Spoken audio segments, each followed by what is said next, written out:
Merci. Thank you, Frédéric, for organizing this event. Thank you for the attendees to be here with us. As you asked me, I will continue the conference in French. Mesdames et messieurs, merci pour votre contribution à cette réflexion sur la problématique de l'emploi en Afrique. Préalablement, permettez-moi de vous donner quelques insights sur la fondation elle-même et qu'est-ce qui a fait la genèse de cette fondation. Initialement, nous avions créé avec Frédéric et l'OIE une task force pour réfléchir sur ces questions d'emploi à l'époque, il y a à peu près 4 ans, parce que nous voyons qu'à l'époque déjà, les chiffres étaient alarmants. 1 million de jeunes arrivaient sur le marché du travail tous les ans. À peine, je dis bien à peine, 16 à 18 millions d'emplois actifs étaient créés par an. Donc, vous faites le delta, cela veut dire qu'il y a beaucoup de jeunes qui restent sur le carreau sur notre continent. Lorsqu'ils restent sur le carreau, nos jeunes sont toujours attirés par les sirènes des extrêmes ou des extrémistes qui font qu'on n'en donne plus d'avenir et plus d'espoir à notre jeunesse. C'est pourquoi, dans cette task force, nous nous sommes dit qu'on devait absolument faire quelque chose.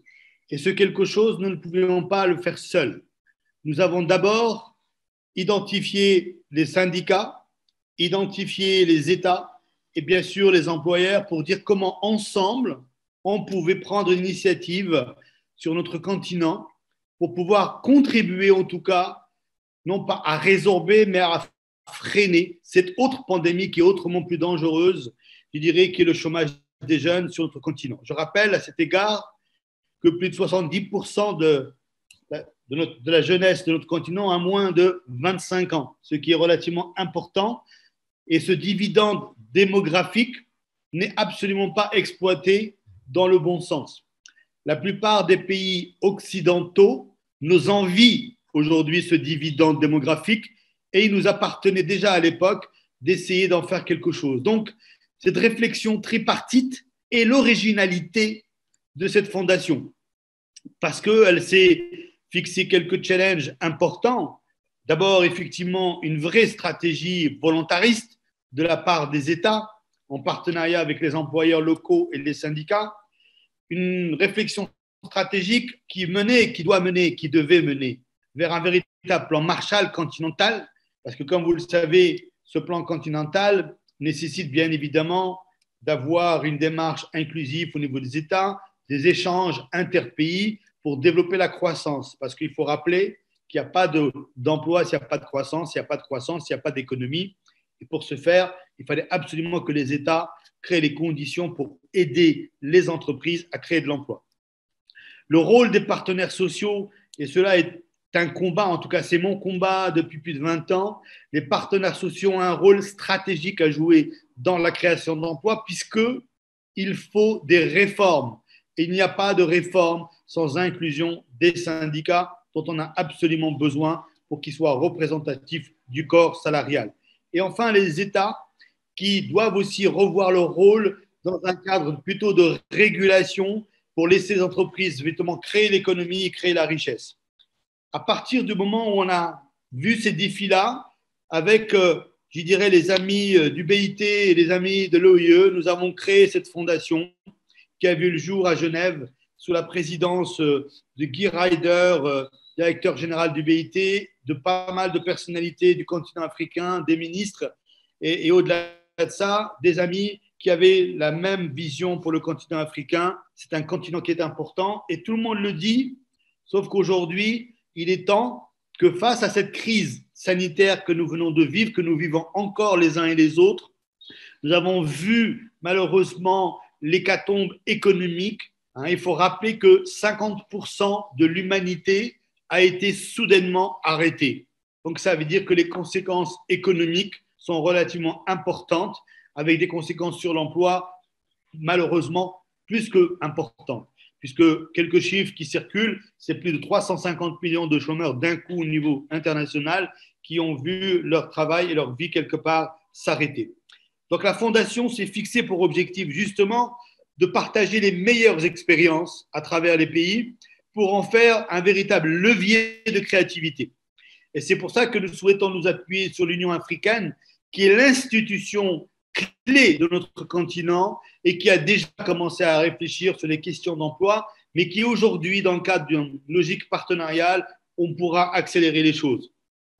La deuxième chose de la mission de la Fondation, c'est aussi soutenir le dialogue social dans les pays, parce qu'on sent qu'aujourd'hui, il y a quelques soucis à se faire dans certains pays où le rôle du syndicat n'est pas encore pris, je dirais, à la hauteur auquel il doit être pris. Et nous sommes convaincus que les syndicats ont un rôle plus que fondamental à jouer. Soutenir, bien sûr, les activités, toutes les activités qui ont vocation à développer les compétences, parce qu'au-delà de, pour créer de l'emploi, bien sûr, il faut de la richesse. Et pour de la richesse, il faut la produire, il faut des skills, il faut des compétences. Les compétences, aussi bien le côté soft skills, mais aussi les compétences techniques. Notre continent a des spécificités, on va dire, sectorielles. Bien sûr, on parle souvent de l'agriculture, mais pas que. Mais aujourd'hui, la révolution numérique amène aujourd'hui un tas de nouveaux métiers sur lesquels on devra se concentrer parce qu'ils vont permettre à tout à chacun sur le continent de trouver une opportunité. Je rappelle que la créativité du continent sur le numérique n'est plus à faire, notamment à travers le mobile banking qui est né sur le continent, en particulier dans une zone comme le Kenya. Et aujourd'hui, c'est devenu un outil extraordinaire à travers le monde qui a développé une nouvelle économie au niveau des banques.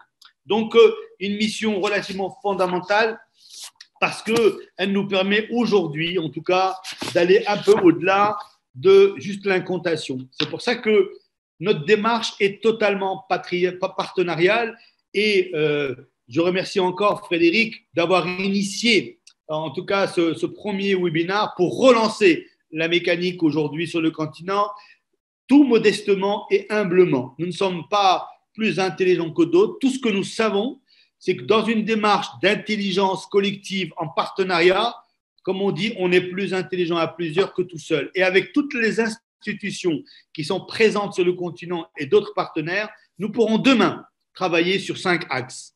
Le premier, c'est un véritable plaidoyer pour ériger l'emploi en enjeu, mais pas en enjeu économique ni social, en enjeu de sécurité nationale pour les pays. Parce que si on ne trouve pas des solutions durables, nos pays vont avoir quelques soucis à se faire. Premier élément. D'ailleurs, à cet égard, nous avons commis déjà un premier travail, un premier document plus spécifique au Maroc, puisque un premier document a été écrit et envoyé aux autorités sur l'emploi au Maroc post-Covid, parce que c'est ça dont il s'agit.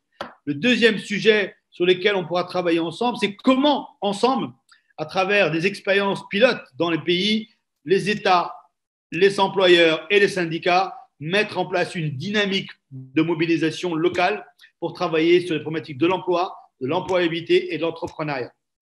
Ces partages d'expériences, ces meilleures pratiques vont nous permettre justement de diffuser à travers le continent toutes ces belles expériences et partant de là, aider les États, les entreprises et beaucoup de gens à développer des initiatives efficaces.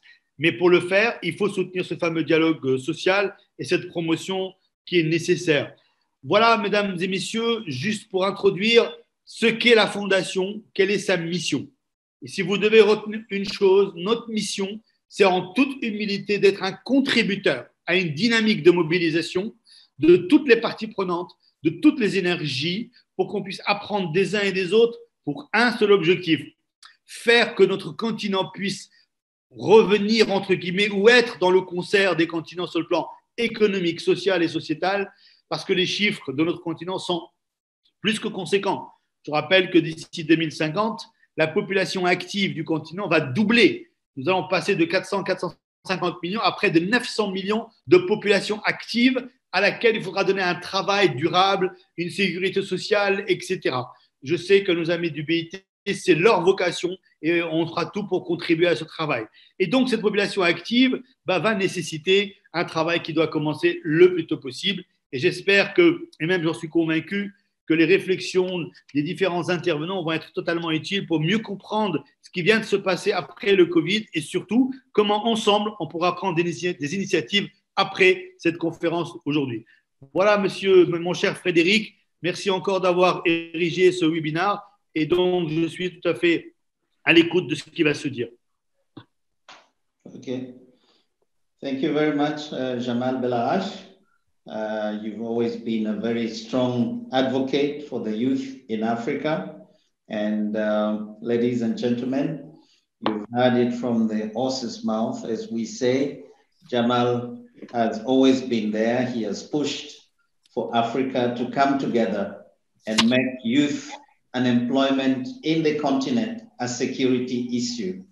And Africa has we've a lot going for us, a very youthful population, very energetic, and all we need to do is to provide them with opportunities.